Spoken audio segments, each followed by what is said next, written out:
हजारों मनुष्यों में कोई एक चलता है भगवत मार्ग में, उन चलने वालों में कोई विशेष प्रयत्न हजारों में एक करता है, विशेष प्रयत्न करने वालों में कोई सिद्ध होता है, और सिद्ध पुरुषों में भी कोई एक भगवान कह रहे मुझे तत्व से जान सकता है। एक तो इतनी आधुनिकता है कि भगवान की तरफ चलना ही अच्छा नहीं लगता, क्योंकि इसमें मन को मारना है। जब जन्म जन्म के पुण्य और संस्कार अभिव्यक्त होते हैं, प्रकट होते हैं, तो उसे साधु संग मिलता है। साधु संग मिलने का मतलब है हमारे ऊपर भगवान की बहुत कृपा है। अब मोहि भाव भरोस हनुमंता, बिनु हरि कृपा मिले नहीं संता, पुण्य पुंज बिन मिले ही न संता, सत्संगति संस्कृति कर अंता। दोनों बातें, बहुत पुण्य एकत्रित हुए जन्म जन्मांतर के, जो भगवान कह रहे हैं हजारों में कोई एक चलता है। भगवान के मार्ग में चलना, भेष रख लेना या दंभ पाखंड करना, ये तो अलग की बात है। जन्म जन्म के पुण्य और संस्कार और कृपा तीनों जो बलवती होती हैं, तो उसका आकर्षण हृदय का भगवान की तरफ होता है। आकर्षण खींचा हो भगवान की तरफ, उसके हृदय में लालसा बनने लगी कि बहुत सही काम है भगवान का भजन करना, और कोई हाँपना नहीं है, सब कुछ छूट जाना है। यार एक बार तो भगवत प्राप्ति कर लेते हैं, क्या होती भगवत प्राप्ति, एक बार तो देखते हैं भगवान का भजन करके। ऐसी जिसकी इच्छा हुई तो बहुत जन्मों के पुण्य संस्कार कृपा एक साथ जब उदय होती है, तब उस मनुष्य के अंदर, उस प्राणी के अंदर ये बात आती है कि मैं भगवत प्राप्ति करूं। अब उसे सत्संग मिलता है पुण्य प्रताप से, भगवत कृपा से, तब उसके अंदर सद्विचार जागृत होते हैं। फिर वो शास्त्रों के अनुसार अपना जीवन चलाना चाहता है। जैसा सत्संग में सुना, बिल्कुल समझ लेना, अगर एक भी आचरण संत वाक्य या शास्त्र वाक्य के विपरीत है, वही आपकी साधना को चौपट कर देगा। एक भी आज्ञा का उल्लंघन आपको फंसा देगा माया में। अब वो अपने हृदय के भाव को लेकर चला, पूरी शक्ति लगा करके वो भजन करना शुरू किया। ऐसे कोई बिरले होते हैं, हजारों के अंदर पुण्य कृपा से साधु संग मिलता है, लेकिन वो विषय की तरफ ही खिंच कर जाना पसंद करते हैं। वो आगे नहीं बढ़ना चाहते। वो इतना खान पान भोग मिल रहा, 2-4 माला कर लिए, भक्ति बढ़िया, ये कोई चलना नहीं हुआ। चलना का मतलब है अपने पूरे समय को भजन में लगाना, पूरी शक्ति को शास्त्र आज्ञा के अनुसार अपने जीवन को चलाना। अब ऐसे थोड़ी कि भगवत मार्ग में आप चल दिए तो बड़ी, अब ऐसा तो नहीं कि आप भगवत मार्ग में चल दिए तो पूरा मार्ग सरल है। आकर्षण है, बाधाएं हैं। कोई तो आकर्षण में ही फिसल गया, कोई बाधाओं से परास्त हो गया, कोई पूर्व जन्म की गंदी प्रवृत्तियों से परास्त हो गया, कोई लाखों में एक आदमी इन बाधाओं को, इनको सबको चीरता हुआ पूरी शक्ति लगा के भजन करते हुए वो आगे बढ़ता है। उसे भगवान कह रहे हैं कि प्रयत्न करने वालों में हजारों में कोई एक। प्रयत्न, अभी प्रयत्न के लिए जो आवश्यक बात बताई, जैसे आपको गुरुदेव मिले, मंत्र मिला, तो मंत्र सिद्ध करने के लिए स्थान चाहिए। किसी संत का सिद्ध पीठ स्थान या पुण्य क्षेत्र, पवित्र तीर्थ या गंगा यमुना का किनारा या कोई पूज्य पर्वत शिखर या तुलसी कानन, गौशाला, देवालय, पीपल, आंवला का वृक्ष या बड़ा सरोवर, उनका तट, पवित्र सरोवर, उनका तट, इन पे मंत्र सिद्ध होता है। इन जगहों में मंत्र जपने से सिद्ध होता है। एक बार वर्णन किया गया था कि घर से 10 गुना भजन का प्रभाव गौशाला में, और गौशाला से 100 गुना बढ़कर लाभ मिलता है पवित्र जंगल, एकांत सुनसान जंगल से 1000 गुना सरोवर, तालाब, कुंड, उससे 1,00,000 गुना यमुना जी के तट पर, गंगा जी के पावन तट पर, उससे 1 करोड़ गुना पवित्र पर्वत, गिरिराज जी, कामदेव जो वहां, कामदगिरी, चित्रकूट, ऐसे पवित्र पर्वतों में, उनसे बढ़कर कई गुना भगवान शिव के मंदिर, भगवान राम के मंदिर, हरि के मंदिर जहां विराजमान है, उन मंदिरों में, और अरबों गुना भगवान के नित्य लीला स्थलियों में। अरबों गुना का मतलब 1 अरब नाम घर में जप किए और 1 नाम वृंदावन में जप किए, अरबों, अरब नहीं, अरबों गुना। आप जहां बैठे हो, इससे बढ़कर त्रिभुवन में कोई स्थान नहीं। पर इससे भी बढ़कर बात कही, गुरु के सानिध्य में अनंत गुना, गुरु के सानिध्य में अनंत गुना, गुरु की चरण पादुका, गुरु का चित्रपट विराजमान करके। अब ऐसे गुरु थोड़ी बैठे कि बैठो हम जप कर ले, पहले सिद्ध हो जाए तब जाना हमारे पास से, तो ऐसे गुरु किसी के पास थोड़ी बैठे रहते। तो गुरु की पादुका और गुरु का चित्रपट, ये गुरु का सानिध्य माना जाता है। ऐसी जगह बैठे जो सम हो, बराबर हो, जहां कोई सांप, बिच्छू, कीड़ा मकोड़ा ऐसे आने का भय न हो, दुष्टों की विघ्न जहां ना पहुंचते हों, ऐसे पवित्र एकांत स्थान में निरंतर भजन करने का अभ्यास करें। सब कुछ अपने को प्राप्त है, श्रीधाम वृंदावन प्राप्त है, इसलिए सब कुछ प्राप्त है अपने को। अब नाम और मंत्र निरंतर चले, इसके लिए साधक को भोजन सुधारना होगा।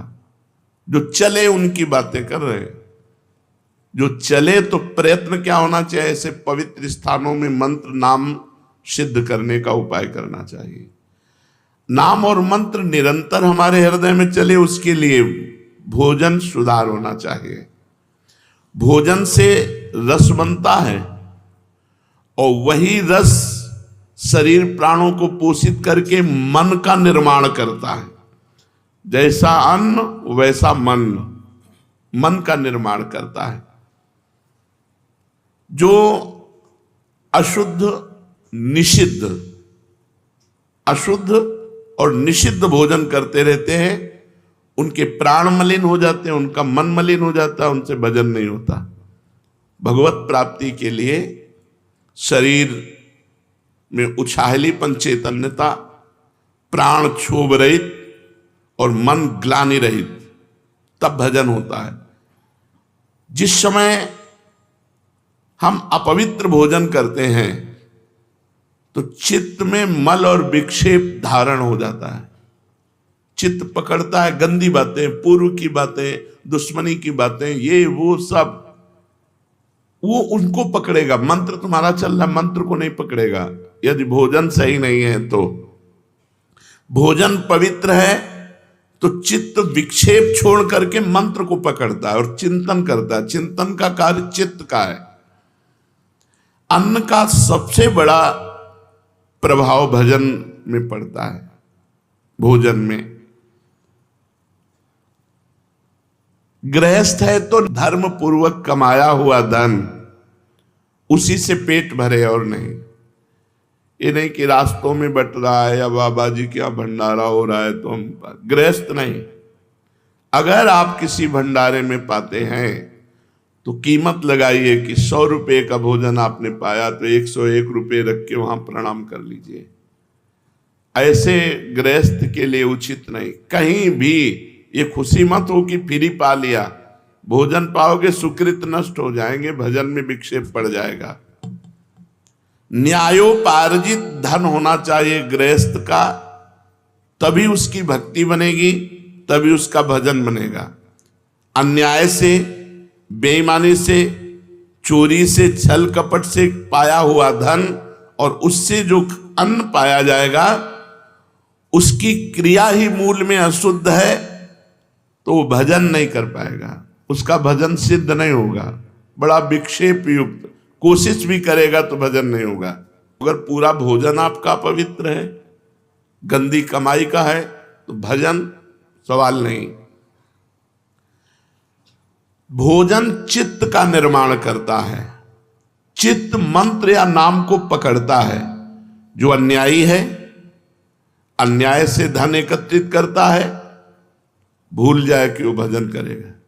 पाखंड माला हाथ में, मन संसार में, भजन नहीं हो। इसलिए पहले भोजन पर सुधार कीजिए।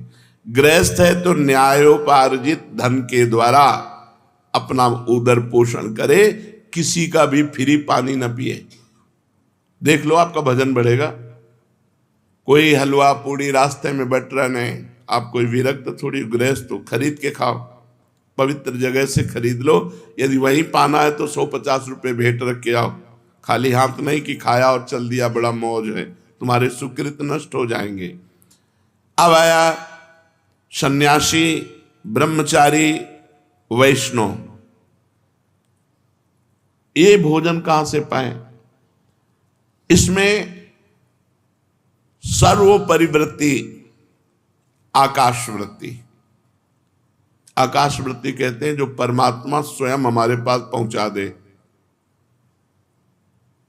कहीं मांगा नहीं, इशारा भी नहीं किया, हमारे पास जो आ गया उसी से उदर पोषण। काशी में इसी आकाश वृत्ति से रहते थे। दूसरी वृत्ति पवित्रता में माधुकरी। मधुकर कहते हैं भ्रमर को। जैसे एक एक फूल से थोड़ा थोड़ा पराग लेकर भौरा अपना उदर पोषण करता है, ऐसे 5 घर या 7 घरों से एक एक माधुकरी लेकर के अपना उदर पोषण करे। श्वान वृत्ति कभी स्वीकार न करे। धनी पुरुषों की चाटुकारिता करके अपनी व्यवस्था करा लेना, श्वान वृत्ति कभी नहीं। सिंह वृत्ति कभी धारण न करे। अपनी तपस्या का रौब, अपना चमत्कार दिखा करके भरण पोषण नहीं। आकाश वृत्ति, मधुकर वृत्ति, मधुकरी वृत्ति, और सबसे महान है अजगर वृत्ति। आकाश वृत्ति में तो हम व्यवस्था करेंगे, हमारे पास 100 रुपये आ गए तो हम गेहूं लाएंगे, चावल लाएंगे, दाल लाएंगे, तब व्यवस्था। वो ये भी नहीं करेगा। बना बनाया मुंह के सामने आ गया तो खा लिया नहीं। अजगर वृत्ति। इन वृत्तियों को धारण करें। जो सन्यासी हैं, वैरागी हैं, भगवत मार्ग के पथिक हैं, अगर वो किसी आश्रम में पाते हैं तो पूरी पसीना निकालने वाली सेवा होनी चाहिए। 4-6 घंटे की सेवा की। नारायण स्वामी जी जब वृंदावन वास कर रहे थे तो 8 घंटे लेवरी करने के बाद कह देते मुझे 4 रोटी दे दो बस। 8 घंटे मेहनत करते और 4 रोटी लेते, खूब भजन करते। ये मत समझो कि आप भजनानंदी हो, बढ़िया कपड़ा, बढ़िया जूता, बढ़िया भोजन, ये फ्री है। ऐसे भजन नहीं होता। झाड़ू लगाओ, पोछा लगाओ, 2-4-6 घंटे खूब मेहनत करी और फिर उधर पोषण किया और रात दिन भजन में लगे, तब तुम्हारा भजन बढ़ेगा और सुरक्षित रहेगा। नहीं तो माधुकरी पाओ और यमुना किनारे पड़े रहो, वहीं मांगो खाओ, यमुना जी के पावन तट पर रहो, कोई सेवा मत करो, फिर तुम्हारा भजन भले बन जाए, वो भी गुरु आज्ञा से, मनमानी आचरणों से तो वो भी नहीं। जो भोजन पवित्र नहीं पाता उसमें आलस्य, प्रमाद और भोग कामना, ये तीन बातें रहती हैं। पड़े रहना, अरे हम नहीं कर पाएंगे सेवा, थोड़ी सेवा है वो भी उतनी जगह अपवित्र पड़ी, पोछा नहीं लगाया, प्रमाद। भोगों का चिंतन, ये खा लें, ये भोग लें, वो भोग लें, भजन नहीं। और चाहे गृहस्थ हो या विरक्त, भोजन आधा पेट अगर भजन करना तो। जब भजन में मन लगेगा तो भोजन में रुचि नहीं होती। और भजन का बल होता है कि ऐसा नहीं होगा कि म्यो म्यो ऐसे 8-8 दिन भोजन नहीं मिला, गंगा जल केवल पी के, कभी हमको महसूस नहीं हुआ ऐसा। आहार दबा दबा करके करोगे तो भजन थोड़ी होगा। अपने गुरु जी को जीवन भर देखा है, अब भी देखा है, वैसा ही दिनचर्या है। 2 रोटी से कभी ढाई नहीं पाते, अपने हाथ की बनाई 2 रोटी और शाम के दूध। एक दिनचर्या आजीवन के लिए भोजन की होनी चाहिए।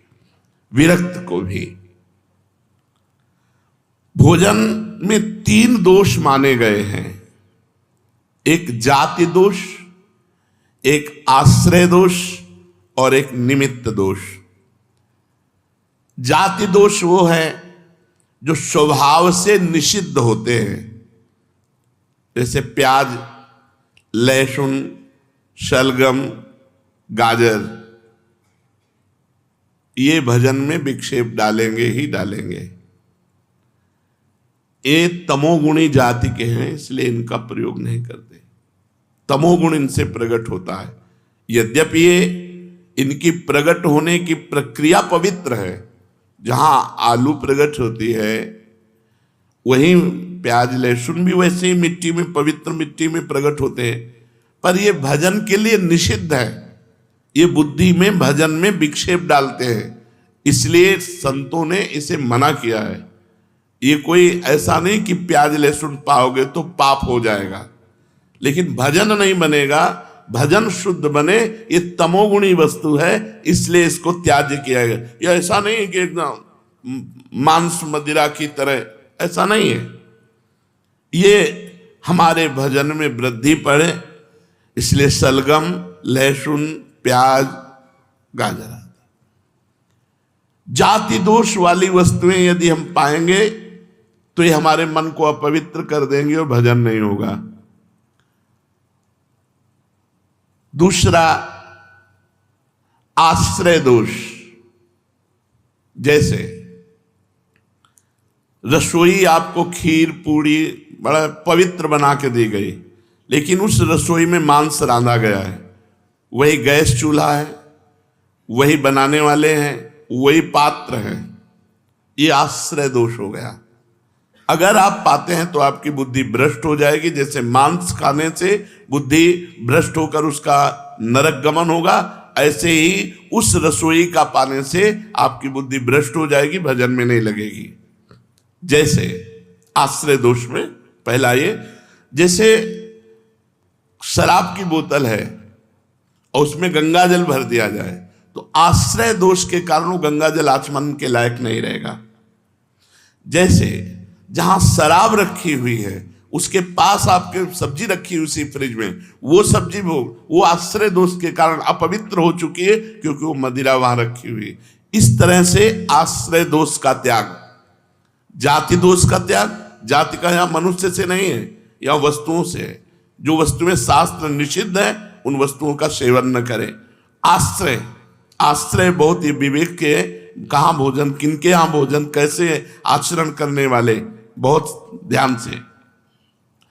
शुद्ध गाय का दूध भी यदि शराब के पास रख दिया जाए, जैसे फ्रिज है, बोतल शराब की रखी, वहीं दूध रखा है, वो दूध अपवित्र शराब की तरह आश्रय दोष के कारण हो गया, वो वैष्णव को कभी नहीं पाना चाहिए। इसीलिए बिना परिचय के भोजन नहीं करना चाहिए। अब अपने फ्रिज में क्या क्या रखे हुए है, कैसे खाता पीता है क्या। अब इसीलिए माधुकरी वृत्ति को हम ज्यादा प्रेरित नहीं करते। तो ऐसे हम कोई पेट भरने के लिए बाबा जी बने क्या? उनकी पवित्र माधुकरी, जो पवित्र आचरण करते हैं, पवित्र व्यवहार करते हैं, उनसे हमारा भजन बनेगा।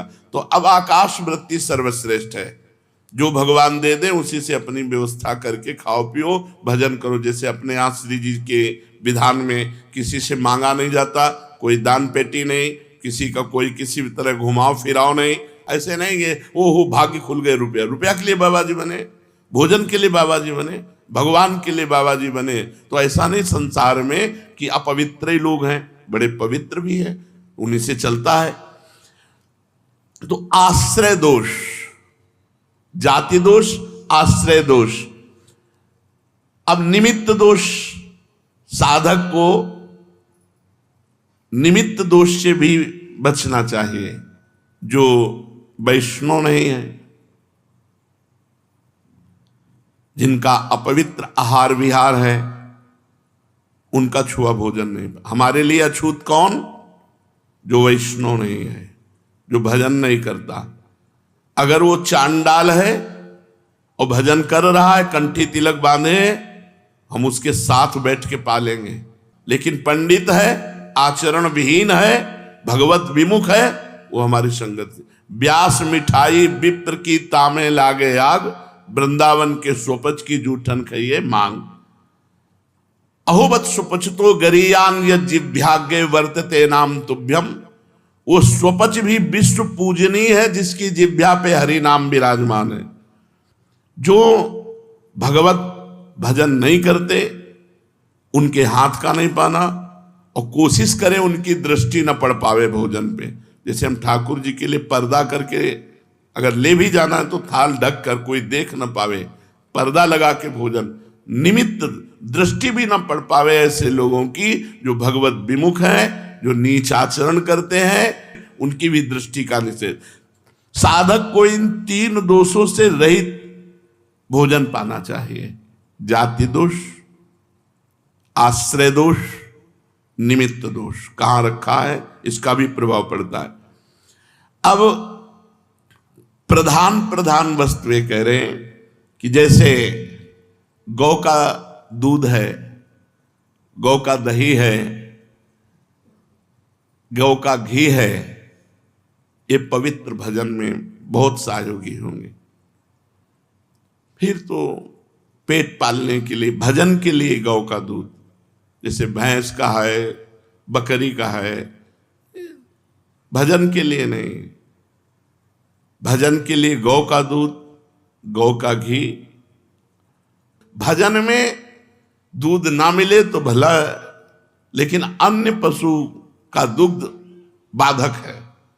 गाय का दूध, गाय का दधी, घी, श्वेत तिल, मूंग, कंद, केला, आम, नारियल, आंवला, धान, जीरा, जौ, गेहूं, नारंगी, इनका प्रयोग करें।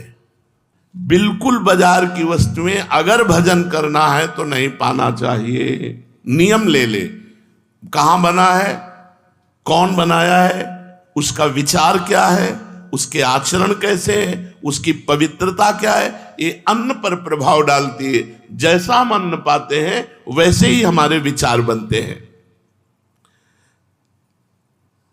बिना औषधि के शहद नहीं खाना चाहिए, भजन में बाधक है। शहद का केवल आदेश है यदि आप बीमार हो तो औषधि में पा सकते हो, नहीं शहद पाने से फिर अपराध पाप लगता है। क्योंकि शहद औषधि के लिए ही केवल है। जैसे टेबलेट औषधि के लिए हैं कुछ, आप उनको नशे के लिए प्रयोग करने लगे तो निषेध है। आपको टेबलेट ऐसे नहीं मिला डॉक्टर। तो ये मधु जो शहद है ये बलवर्धक है, ऐसे नहीं खाना चाहिए। शास्त्र आदेश करता है, भजन नहीं बनेगा। केवल औषधि में इसका प्रयोग है कि आयुर्वेदिक आदेश है ये औषधि पानी शहद से, अनुपान से, तो शहद ले लिया जाए। उपासक को चाहिए कि जिस अन्न को शाम के बनाया गया सुबह न पाए। पकवान में जैसे घी से तले हुए पदार्थ हैं, ये 1-2 दिन तो ठीक है, लेकिन जैसे रोटी दाल है, ये अन्न कच्चा अन्न है, ये बासी अन्न और रूखा अन्न, और जिसमें बाल पड़ गया है, मक्खी मर गई है, ऐसे अपवित्र अन्न, इनका त्याग करे। कांसे के बर्तन में साधक न पावे। अपने लोग तो रज, बड़ी कृपा है, रज के ही पात्रों का प्रयोग है।